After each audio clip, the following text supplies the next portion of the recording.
বিদ্যে বোঝাই বাবু মশাই চড়ি শখের বোটে। মাঝি রে কন বলতে পারিস সূর্যি কেন ওঠে? চাঁদটা কেন বাড়ে কমে? জোয়ার কেন আসে?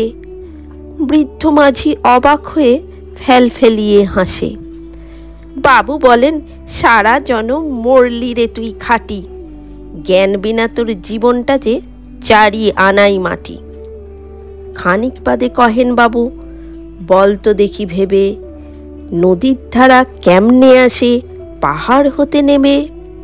বল তো কেন লবণ পোড়া সাগর ভরা পানি? মাঝি সে কয়, আরে মশাই অত কি আর জানি।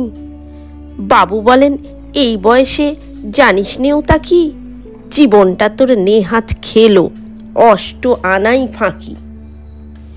আবার ভেবে কহেন বাবু, বল তো ওরে বুড়ো, কেন এমন নীল দেখা যায় আকাশের ওই চূড়ো?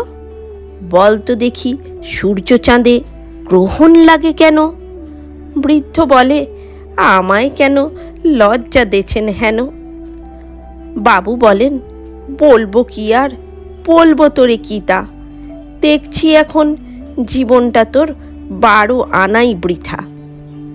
খানিক বাদে ঝড় উঠেছে, ঢেউ উঠেছে ফুলে। বাবু দেখেন নৌকাখানি ডুবলো বুঝি দুলে।